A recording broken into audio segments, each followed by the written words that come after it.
One Piece chapter 1033 is out and it is a Zoro based chapter. I'm talking flashbacks, I'm talking lore dumps, I'm talking the works, so let's talk about it. But before we hop in, let's take a look at the cover story, which is of Tashigi and Smoker playing basically heroes and villains, cops and robbers with a bunch of penguins. And aside from it being a cute cover story, I think that this actually applies to one of the overall themes of One Piece, and that's that the line between good and evil, between hero and villain, is very skewed. In the cover story we have Tashigi, a marine, playing a villain, and generally the marines are seen as the heroes of the world, so her playing a villain is kind of the juxtaposition of this. But we know that in One Piece, not all the marines are really heroes, and not all the pirates are really villains. So to see that line kind of played with here, I think is definitely cool. I don't think there's a huge intentional thing behind it, but it's always good to look at those things and kind of just make comparisons and parallels. Now back in the fight, we see that Enma is still draining Zoro's haki and he's having a hard time getting it under control. Now originally I suspected this had something to do with the shamisen being played, but I think this might be something on its own. We kind of get some information later in the story that Enma's kind of testing Zoro, so it might not necessarily be something compared to the shamisen and more just Enma acting up at a convenient time. King sees Zoro struggling and he rushes in, but not to attack, but to set himself up to be attacked. And Zoro takes the opportunity, stabs him right in the gut, and it's a direct hit that does absolutely nothing to King. Instead, he just explodes at point blank range. And then we get a cutaway to Queen, who is about to give us an exposition dump on exactly what King is, which we expected. I think once we started getting the Lunarian hint drops earlier in the chapters with Sanji, we figured that, okay, King's Lunarian. But here we have Queen confirming that he's Lunarian, and confirming that at some point they were known as gods, as Whitebeard mentioned. Basically, Lunarians were able to exist in the most inhospitable climates, the most terrifying environments, and they were able to exist with no issue. Now the big question here is, what does that mean? How does them living in a harsh environment necessarily make them gods? Because we've seen some pretty harsh environments before, and we've seen people living through them, and it's not necessarily something that makes you a god, just a resilient person. And people in One Piece have crazy durability anyway. And how does living in an hostile environment, in a harsh environment, make you immune to sword attacks? This points to something being special with the construction of their body.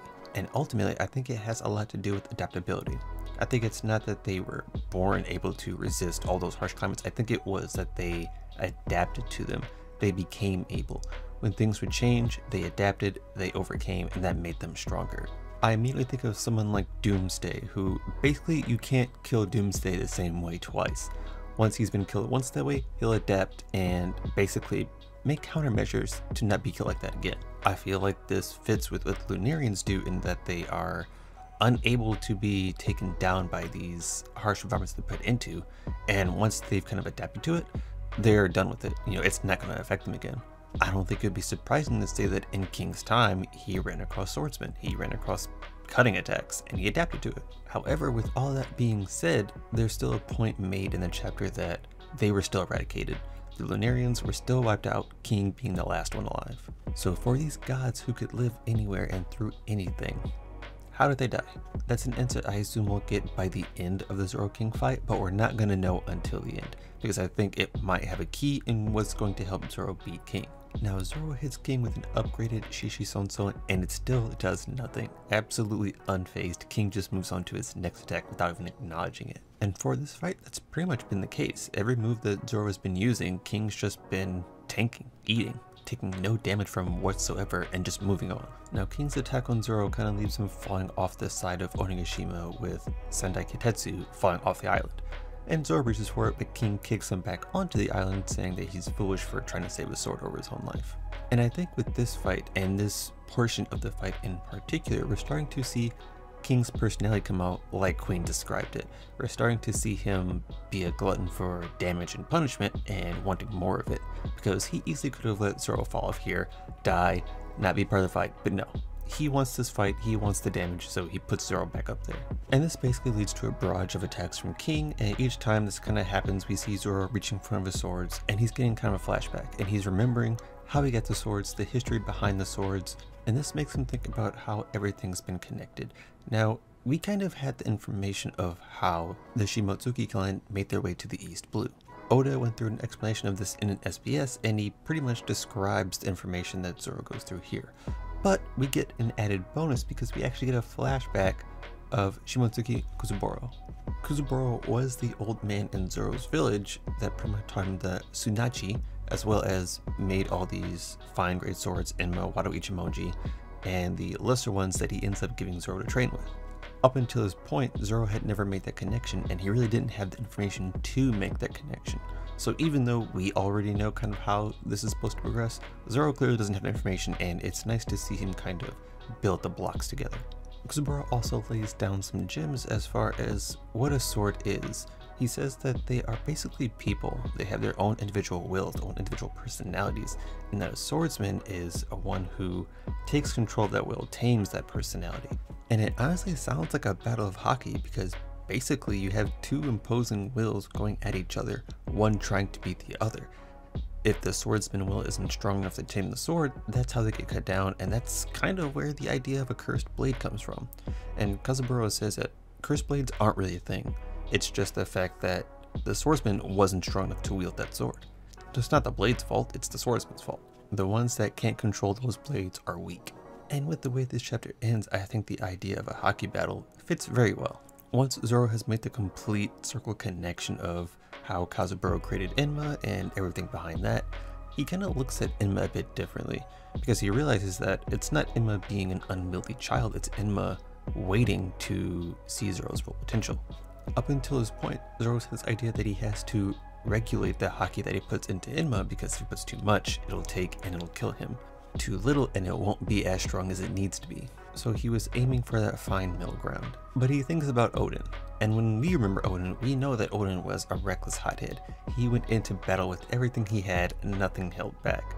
And that's kind of what Enma's looking for. It's not looking for Zoro to regulate haki, it's looking for Zoro to go all in and try to accomplish his goal. Enma's basically telling Zoro that, no, Oden used to go all in. He used to use as much haki as he could to take down his opponent. You need to do the same. And I think that's why it's been trying to force more haki out of Zoro, because it's pretty much telling him that you need to do more. And Zoro accepts this. He decides that holding back isn't going to help him at all. He has to go all in. That's how it's meant to be. That's how Enma's meant to be used. And in doing so, not only do we see pretty much the haki regulate on the sword, but we see Zoro unleash Conqueror's haki and knock out the fodder around him. Now, we've pretty much gotten confirmations time and time again that Zoro has Conqueror's haki, but I think this should be the finalizing confirmation of it. At this point, he's been acknowledged by Kaido, he's been acknowledged by King. We had the joke with Brook, we had basically what happened with Monet, we had the Toy confirmation. You've had so many scenes where pretty much they're saying Zoro has Conqueror's haki. It's time for everyone to accept it, and I think this is just like a final one to say, yes, he has it, and he's using it at full force now. And I think what Zoro says at the end of the chapter is him finally acknowledging that he has Conqueror's haki. Because to be fair, he's been telling everyone, no, I don't have that. Every time someone mentions it to him, he says, no, I was just doing as much as I could, or no, that wasn't me. I don't have Conqueror's haki. But at this point, I think he's finally accepted that he does, albeit he might not know how to use it like an experienced user would, but I think he has the idea of it down.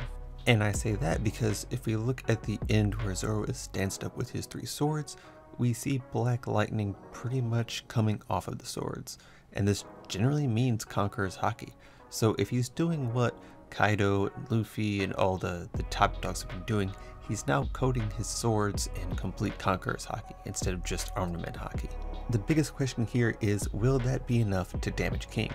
Because even with Conqueror's haki coating, we don't really know how King takes damage. It's clear that he can't be stabbed, he can't just be cut normally, so what does adding Conqueror's haki to it do? The one thing I will say that I think goes in Zoro's favor is that I think King is still weak to internal damage. When he was fighting against Marco, he was bleeding from the mouth after taking attacks from Marco. So we know that he can take damage in some way, shape, or form, and it seems like internal might be the way to go because his body is hardened to the elements. When I think about King's defenses, I think a lot about Big Mom's iron balloon body, where basically from the outside, she's impenetrable. She can't take damage. I think that King, in some description, is the same way. He just doesn't take damage from the outside. So with Zoro accepting his Conqueror's haki and coating his weapons, I think we get to a point where Zoro can actually do damage to King. It's just going to take a little bit of nuance to kind of get the hang of it. But that's going to do it for me. I thought this was a great chapter. We get a lot of information. We got a lot of confirmations here. We got a lot of just Zoro hype, and I'm excited to see how this fight's going to progress. Please let me know how you guys felt in the comments below. There will be a poll in the description. Thank you, and I'll catch you next time. Bye.